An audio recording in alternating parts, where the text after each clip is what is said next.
मैं हूं कृष्ण नेगी और आप देख रहे हैं ऐसे न्यूज़।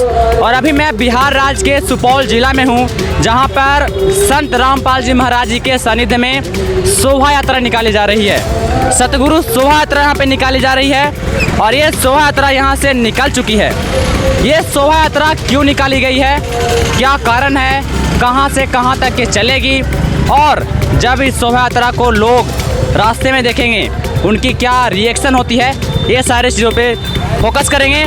और मैं पूरा प्रयास करूंगा कि इस शोभा यात्रा को हर एक एंगल से आपको दिखाने का प्रयास करूं। कितने सारे लोग हैं, कितने सारे वाहने हैं, आप तस्वीरों में देख सकते हैं कि वाहनों को कितनी अच्छी तरह से सजाया गया है, लोग इसमें बैठे हैं। और ये शोभा यात्रा वाहनों के द्वारा की जाएगी। करीब करीब बताया जा रहा है कि 120 किलोमीटर से ज़्यादा की सफ़र होगी। और अभी सुपौल के इस मोड़ से शोभा यात्रा को बढ़ा दिया गया है और लोग देखिए वाहनों के द्वारा आ रहे हैं। हर एक ऑटो में पूरी तरह से भरे पड़े हैं, माता हैं, बहन हैं, बच्चे हैं, बुजुर्ग हैं, हाथ में झंडा है, संत रामपाल जी महाराज जी के तस्वीर लगे हुए हैं। देखिए किस तरह से साथ में जिस चीज़ को लेकर ये शोभा यात्रा निकाली जा रही है उसका यहाँ पे ऑडियो बजाई जा रही है, ताकि जो रास्ते में जो लोग हैं उसको सुन करके वो समझ सकें। देखिए काफ़ी लंबी दूरी तक है, इस लाइन को देखें तो काफ़ी लंबी दूरी तक है। देखिए संत रामपाल जी महाराज विशाल भंडारा 2-3-4 जून 2023, समय सुबह 8 बजे से, सतलोक आश्रम धनुषा नेपाल। देखिए गाड़ियों को सजाया गया है, सत साहिब का झंडा लगा करके हर एक वाहनों में लगा कर ये लोग आगे बढ़ रहे हैं। आइए आइए आपको और दिखाते हैं तस्वीरें। और यहाँ पे देखिए आप जो गाड़ियाँ देख रहे हैं दूर तक, ये सारे इस शोभा यात्रा के हिस्सा है।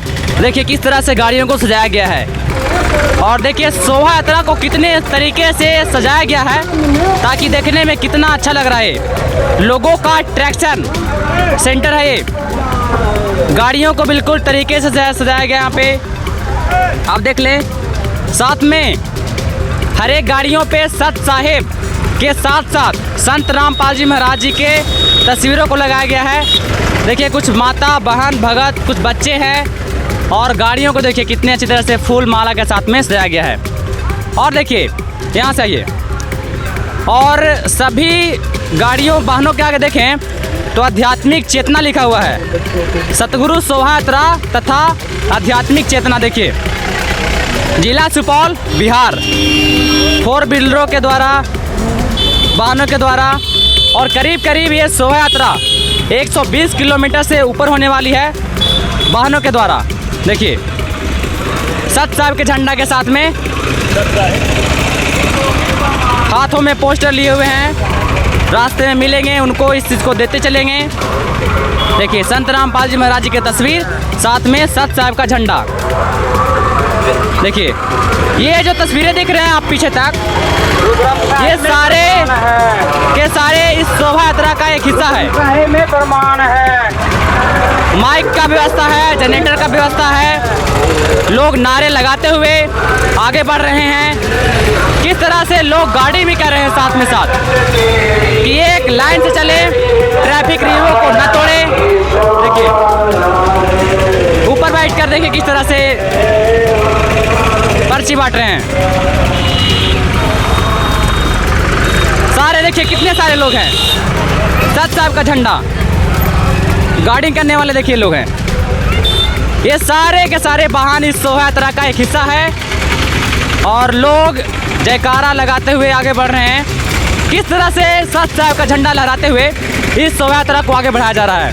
आसपास के जो लोग हैं वो बिल्कुल गौर से देख रहे हैं कि क्या है, क्यों निकाला जा रहा है, क्या मुख्य कारण है। और देखिए इस तरह से सत साहिब का झंडा मतलब कि शोभा यात्रा का एक हिस्सा। देखिए यहाँ पे ये लाइन बहुत लंबी है और शायद मुझे अंदाज़ा लगाना मुश्किल हो रहा है कि कितने सारे लोग इस समागम में शामिल हुए हैं।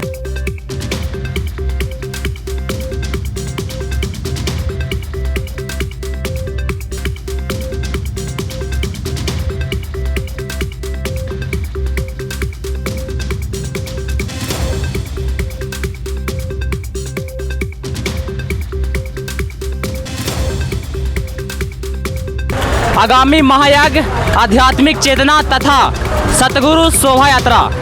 तस्वीरें अगर आप भापना चाहते हैं तो देखिए, वो जो उस एंगल से, उस मोड़ से लेकर ये जो वाहनें दिख रही है, वाहनें दिखाइए, ये जो वाहनें दिख रही है यहाँ से मुड़कर इस मेन रोड में आ रही है। और देखिए यहाँ पे, देखिए, आइए देखिए यहाँ पे, ये सारे शोभा यात्रा के हिस्से हैं।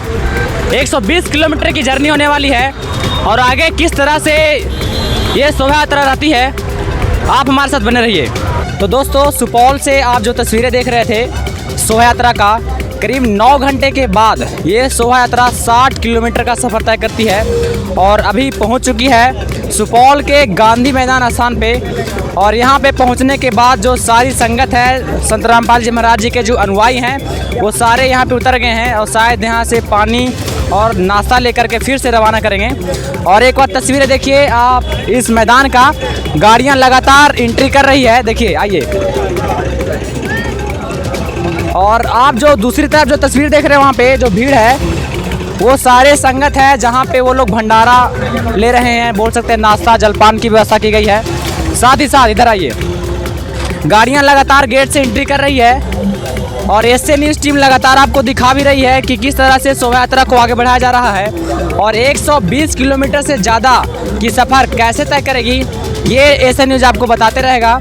और मात्र अभी 60 किलोमीटर का सफ़र तय हुआ है और बाकी 60 किलोमीटर बच रहा है। उसी दौरान ये तस्वीरें आपके सामने पेश है। और एक और मैदान की तस्वीरें दिखा दीजिए चारों तरफ से, कितने सारे लोग यहाँ पर हैं, जानने का प्रयास कर रहे हैं, कुछ लोग देख रहे हैं, कुछ समझ रहे हैं, देखिए। और जितने संगत है 2000 के आसपास, वो सभी के सभी ग्राउंड में आ चुके हैं और कुछ आ रहे हैं।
तो हमारे साथ हैं संत रामपाल जी महाराज जी के एक समर्थक, जो इस शोभा यात्रा में लगातार बने रहे हैं। नमस्कार सर। सर आपका नाम क्या हुआ?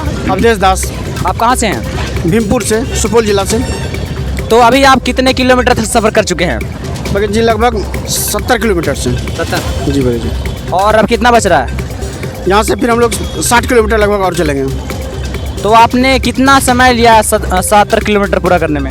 10 बजे से हम लोग यात्रा शुरू किए हैं। हाँ? और उम्मीद है कि 10 बजे रात तक हम लोग अपने गंतव्य जगह पर फिर भीमपुर वापस चले जाएंगे। रात्रि तक चलेगी? जी भगत जी। आपने कितने लोगों तक ये सूचना पहुंचा दिया होगा? भगत जी, ये 6 जिला में हम लोग इस खबर को दिए हैं। 6 जिला के लोग संगत यहाँ पर हैं। जी भगत जी। और इस यात्रा का, शोभा यात्रा का मुख्य उद्देश्य क्या रहा आपका?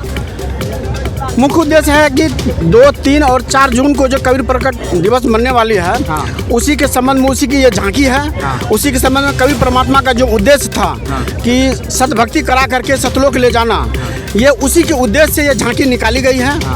ये कबीर परमात्मा के द्वारा जो आज से लगभग 600 साल पहले आकर के उन्होंने जो ज्ञान दिए थे, उसी ज्ञान की प्रचार हम लोग क्या कहते हैं, आज वर्तमान में जो संत रामपाल जी महाराज जो कबीर परमात्मा के रूप में हैं, उन्हीं के सानिध्य में ये सारी व्यवस्था हो रही है। उन्हीं के सानिध्य में रह करके ये सारी व्यवस्था हो रही है। और समाज सुधार के लिए परमात्मा का जो मुख्य उद्देश्य था कि दहेज मुक्त विवाह, नशा मुक्त समाज और बेटी बचाओ वाला जो अभी वर्तमान में हमारे प्रधानमंत्री भी एक मिशन दे रहे हैं, बेटी बचाओ। लेकिन बेटी बचाओ तो कैसे बचाओ? उन्होंने ये तो कह दिया कि बेटी बचाओ, लेकिन बचाओ कैसे ये उन्होंने नहीं बताया। ये बता रहे हैं हमारे गुरुजी संत रामपाल जी महाराज, क्योंकि जब तक दहेज मुक्त भारत नहीं होगा तब तक बेटी नहीं बचेगी।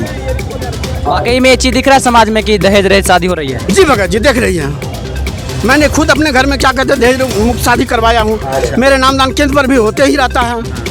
इस बीच में भी 2 रमेडी हमारे घर पर हुआ है। और इस शोभा यात्रा से लोगों तक और क्या क्या सूचना पहुंचाएं आप लोग? इस शोभा यात्रा से लोगों तक हम लोग सूचना पहुंचा रहे हैं कि अब भी आप लोग जगिए और कबीर परमात्मा को भगवान मान करके उनके द्वारा जो सत्य मार्ग चलाया गया है उसमें उनसे भक्ति लीजिए और अपना कल्याण करवाइए। चूँकि मानव जीवन जो हमको मिला था वो हमारा मुख्य उद्देश्य था मानव जीवन देने का कि भक्ति करना, लेकिन हम मानव जीवन में आकर के भूल गए हैं कि हम भक्ति करना है तो किसका करना है। ये हम लोगों को पूर्वजों के द्वारा जो बताया गया ज्ञान, उस ज्ञान पर चल रहे हैं, लेकिन आज तक ये नहीं बताया गया कि हम कर क्या रहे हैं, हमको जाना कहाँ है ये भी हमको पता नहीं है। और ये हमको आज तक नहीं बताया गया था। इसके चलते हम लोग कभी शिव जी को भगवान मानते थे, कभी विष्णु जी को भगवान मानते थे, कभी ब्रह्मा जी को भगवान मानते थे, कभी गणेश जी को मानते थे, कभी दुर्गा जी को मानते थे। आप जिस ज्ञान की बात कर रहे हैं वो ज्ञान कब से आप लोगों को पता चला, कब से बताया जा रहा है लोगों को, कब से? ये ज्ञान जो पूर्ण परमात्मा कबीर परमात्मा जो बताए हैं, ये ज्ञान हम लोगों को 2013 में मालूम हुआ। और हम लोग 2013 में गुरु जी से जुड़े हैं। वैसे पूर्व से जो भक्ति कर रहे थे तो हम लोग वेद पढ़ते थे, थोड़ा मोड़ा जो जानकारी था जो दूसरे के द्वारा बताया गया था, गीता पढ़ते थे, कुरान सब पढ़ते थे, तो वो ज्ञान स्पष्ट नहीं हो पाता था। क्योंकि कुरान में कभी ब्रह्मा को सबसे श्रेष्ठ बताया है, कभी विष्णु को श्रेष्ठ बताया, कभी महादेव को श्रेष्ठ बताया है, कभी दुर्गा को श्रेष्ठ बताया, लेकिन वो जो जगत पिता है कौन है इसके विषय में क्लियर ज्ञान नहीं है। इसीलिए हम लोग असमंजस में रहते थे, ये ज्ञान है तो आखिर क्या है, पूर्ण भक्ति क्या है। आपके अकॉर्डिंग अगर देखा जाए तो आप ये कहना चाहते हैं कि संत रामपाल जी महाराज जी एक डिफरेंट नॉलेज दे रहे हैं और वो नॉलेज पुराने के जो लोग हैं, पहले के ज़माने के लोग, उन लोगों को नहीं मालूम था। राइट? जी भगत जी, पहले के लोग को ये सचमुच में पूर्ण ज्ञान नहीं था और पुण्य लोग को ब्रह्मा विष्णु महेश तक को यह ज्ञान नहीं था। क्योंकि अगर उन्हें ज्ञान होता तो सबसे पहले वो अपना कल्याण करवा लेते। हम उन्हीं की जीवनी को अगर पढ़ते हैं तो उनको वो कभी कहते हैं कि दुर्गा का पूजा करो, कभी वो कहते हैं कि ब्रह्म का पूजा करो, लेकिन कभी नहीं बताया कि दुर्गा क्या है, ब्रह्म क्या है। इसी से स्पष्ट उन्हीं के क्या कहते जीवनी को पढ़ने से स्पष्ट होता कि उन्हें ज्ञान नहीं था। हमारे साथ हैं इस यात्रा के स्वयंसेवक जो जगह जगह पर लोगों को गाइड कर रहे थे, उन्हें रास्ता में तरीके से चलने के लिए बोल रहे थे। उन लोगों से बात करते हैं। नमस्कार सर। नमस्कार। आप कौन से ज़िले से हैं? सरसा जिला से। तो आप इस शोभा यात्रा में कौन सी सेवा कर रहे थे? हम लाइनिंग कर रहे थे, ट्रैफिक का काम, भक्तों की लाइन से चलने के लिए बता रहे थे। तो क्या आज आपके जो भगत हैं कम से कम 2000 के आसपास होंगे जी। तो आपके एक बात से वो लोग आपकी बात मान लेते हैं? बिल्कुल, सभी मानते हैं। अनुशासन में रहते संत रामपाल जी महाराज के जो भी शिष्य हैं एक्यूरेट वो अनुशासन में ही चलते हैं। 70 किलोमीटर सफ़र करने के बाद कहीं आपको ऐसा देखने को लगा कि कुछ दिक्कत हुई है, कहीं जाम हुआ है, कहीं पे तरीके से नहीं हो पाया? कहीं नहीं नज़र आया, सभी जगह बहुत अच्छे से गए, सब अनुशासन में लाइन बनाकर गए। हमारे साथ कुछ बहनें हैं जो इस शोभा यात्रा में करीब 70 किलोमीटर की यात्रा साथ में सफ़र किए हैं। तो जानने का प्रयास करते हैं कि वो क्यों इच्छुक हैं और क्यों इतना गर्मी में भी 70 किलोमीटर का सफ़र यात्रा किए हैं। आप कहाँ से बहन जी?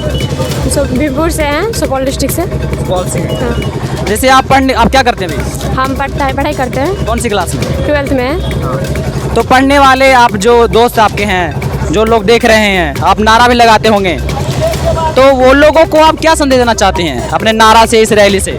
हम लोग सभी को, चाहे दोस्त भाई बहन जो भी है हमारे, जो हमारे एज के हैं या फिर हमसे बड़े हैं, सभी से मैं प्रार्थना करना चाहूँगी कि आप लोग पढ़े लिखे हुए हैं, शिक्षित परिवार से हैं। गुरु जी का जो ज्ञान है, ये आध्यात्मिक द्वारा बताया जाता है। पुस्तक लेके ज्ञान बताइए, सबको पढ़िए, समझिए उसको, जो अपने शास्त्र से मिलाइए और सद्भक्ति करके अपने इस मनुष्य जीवन का जो रियल उपयोग है वो करना है। मोक्ष प्राप्त कीजिए सच। तो आप भक्ति भी करती हैं? हाँ, करते हैं। तो क्या पढ़ने वाले लोगों को भक्ति भी करना चाहिए? हाँ, बिल्कुल करनी चाहिए। तो फिर समय तो बहुत कम मिलेगा पढ़ने का। पढ़ाई लिखाई के साथ भक्ति भी करना चाहिए। गुरु जी के ज्ञान जब तक हम पढ़ाई करेंगे हम लोग को और अच्छी तरह समझना चाहिए। हम लोग अगर भक्ति करने का कोई एज नहीं होता है, हर एज में भक्ति करना चाहिए।